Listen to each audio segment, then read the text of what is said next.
कर भला तो हो भला।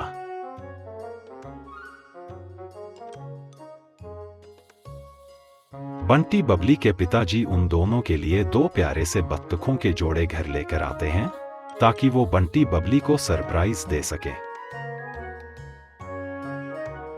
अरे, ये आप घर क्या ले आए हो? इनसे आप क्या करोगे? इन प्यारी बत्तखों को मैं अपने बच्चों के लिए लेकर आया हूँ। तुम उन्हें बताना मत, मैं उन्हें सरप्राइज दूंगा। स्कूल के बाद जब बंटी बबली घर आते हैं तो वो दोनों देखते हैं कि आंगन में बत्तखों के जोड़े इधर उधर घूम रहे हैं। बंटी बबली हैरान होकर एक दूसरे की ओर देखते हैं। बबली, मैं सोच रहा हूँ कि ये बत्तख हमारे घर कैसे आई होंगी। हाँ बंटी, मैं भी कब से यही सोच रही हूँ कि ये बत्तख घर के अंदर कैसे आई होंगी। कहीं आज मम्मी ने घर का दरवाजा खुला तो नहीं छोड़ दिया था, जिससे ये बत्तख घूमती फिरती घर के अंदर आ गई हो। हाँ बबली, ऐसा भी हो सकता है। चल बबली, मम्मी से पूछते हैं। वे दोनों दौड़कर मम्मी के पास जाते हैं और उनसे पूछते हैं। मम्मी, आपको पता भी है कि हमारे घर में दो बत्तख आ गई है। बंटी की बात सुनकर पापा मुस्कुराए और बोले, बच्चों, सरप्राइज इन्हें मैं लेकर आया हूँ आप दोनों के लिए। पापा की बात सुनकर बंटी और बबली बहुत ज्यादा सरप्राइज हो जाते हैं और बत्तखों के जोड़ों को देखकर बंटी बबली बहुत खुश होते हैं। तभी मम्मी बोली, बंटी बबली, जाकर मुंह हाथ धो लो। मैंने आज आप दोनों के लिए बहुत ही टेस्टी लंच बनाया है।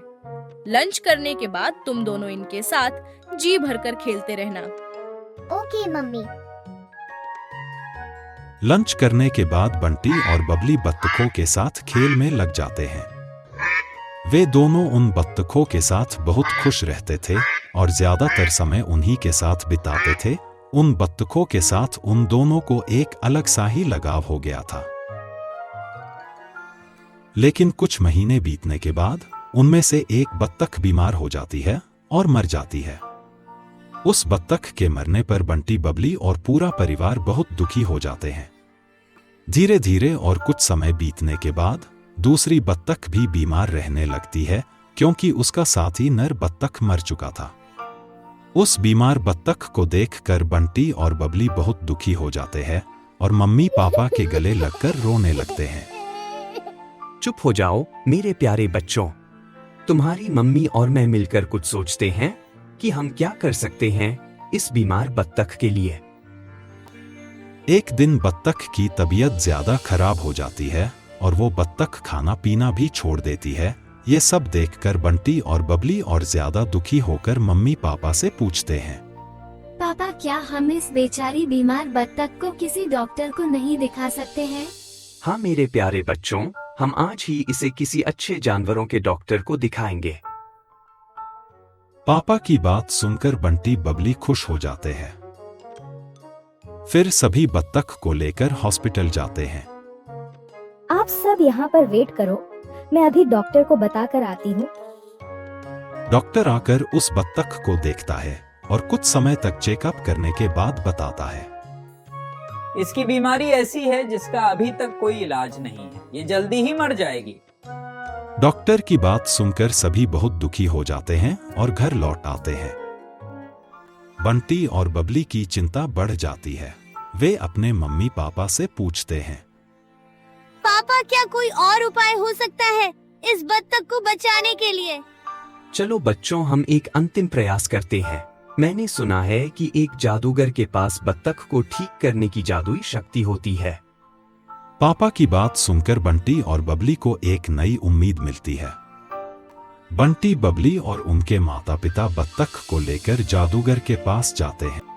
जादूगर बत्तख की तबीयत देखता है और कहता है, इस बत्तख को ठीक करने के लिए मुझे एक विशेष जड़ी बूटी की जरूरत है जो केवल एक जादुई जंगल में मिलती है। जादूगर ने कहा कि उन्हें इस विशेष जड़ी बूटी को लाने के लिए अगले दिन सुबह जल्दी निकलना होगा। जादूगर की बात सुनकर वे सभी थोड़ी देर सोचते हैं और थोड़ी देर सोचने के बाद बंटी और बबली अपने माता पिता के साथ उस जादूगर की मदद करने का निर्णय लेते हैं। अगले दिन सुबह पूरे परिवार ने उस जादूगर के साथ जादुई जंगल की ओर यात्रा शुरू की। जंगल की गहराई और रहस्यमय पथ को देखकर बंटी बबली और उनके माता पिता को एक डर का अनुभव होता है। पापा, ये जंगल कितना डरावना है, मुझे डर लग रहा है। पापा मुझे भी डर लग रहा है। डरो मत बच्चों, जब हम सब साथ हैं तो हम हर मुसीबत का डटकर सामना कर लेंगे। बंटी बबली और उनके माता पिता के दृढ़ निश्चय, मेहनत और एकता ने उन्हें इन चुनौतियों को पार करने में मदद की और अंत में वे उस विशेष जड़ी बूटी को खोज निकालते हैं और फिर वे सब उस विशेष जड़ी बूटी को लेकर जादूगर के पास लौटते हैं। जादूगर बिना देर किए उनसे उस विशेष जड़ी बूटी को लेकर अपने जादुई कमरे में चला जाता है। वो जादूगर उन जड़ी बूटी को एक जादुई काढ़े में मिला देता है।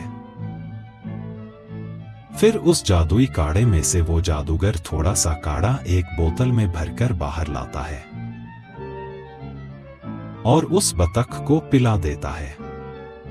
बतख को उस विशेष जड़ी बूटी का काढ़ा पिलाते समय वो जादूगर एक विशेष मंत्र का जाप करता है।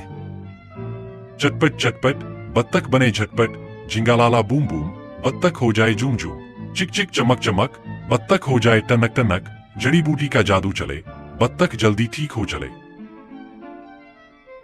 अब आप इसे घर ले जाओ, क्योंकि अब ये बत्तख कुछ समय बाद धीरे धीरे ठीक होने लगेगी।